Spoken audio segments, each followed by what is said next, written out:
తండ్రి కుమార పరిశుద్ధాత్మకు మహిమ కలుగునుగాక. ఈనాటి జీవవాక్యం. నా గొర్రెలు నా స్వరమును వినును, నేను వానిని ఎరుగుదును, అవి నన్ను వెంబడించును. యోహాను శుభవార్త 10వ అధ్యాయము 27వ వచనము. ప్రియ సహోదరి సహోదరులారా, దేవుని బిడలారా, ప్రభు అయిన దేవుడు మేము తన కృపావరములతో నింపునుగాక. ఈనాటి జీవవాక్యం తమ కాపరి అయిన దేవునకు ఏ విధంగా విధేయించాలి, వారి మధ్య ఎలాంటి సత్సాంగత్యాన్ని ఏర్పరచుకోవాలో వివరిస్తుంది. క్రీస్తు ప్రభుని శిష్యులు, అనుచరులు తప్పకుండా తన కాపరి స్వరమును వినాలి.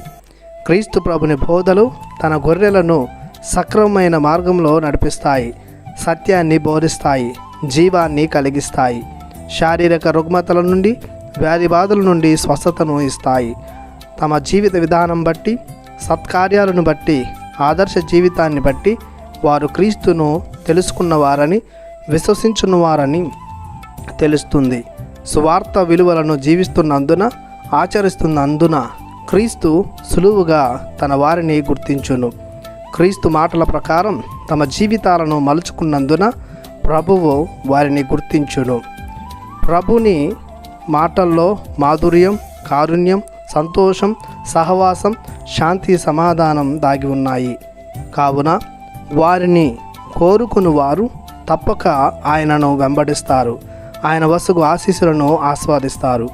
కావున క్రీస్తు విశ్వాసులమైన మనం తప్పక ఆయన స్వరమును వింటూ, ఆయన వాక్కుల ప్రకారం జీవిస్తూ, ఆయనను సదా వెంబడించులా దృఢ విశ్వాసముతో, నమ్మకంతో వర్తించుదాం. ప్రభువు మనలను తన బిడ్డలుగా గుర్తించే యోగ్యతను పొందుకుందాము. ప్రార్థించుదాము. ప్రేమ రూపుడవైన మా దేవ, మీ బంగారు పాదములకు వందనాలు చెల్లిస్తున్నాము. మేము వెంబడించు వారిని మీ ప్రియ బిడ్డలుగా చేర్చుకొనుటకు మీ ప్రియ కుమారుని ద్వారా మీ ప్రేమను, సువార్తను అందించారు. క్రీస్తు వాక్యానుసారం జీవిస్తూ మా జీవితాలను దృఢంగా, పటిష్టంగా కట్టుకునే మీ దివ్యాత్మను మాకు దయచేయమని యేసు పరిశుద్ధ నామములో ప్రార్థిస్తున్నాము తండ్రి. ఆమెన్. దేవుడు మిమ్ము దీవించునుగాక. ఆమెన్.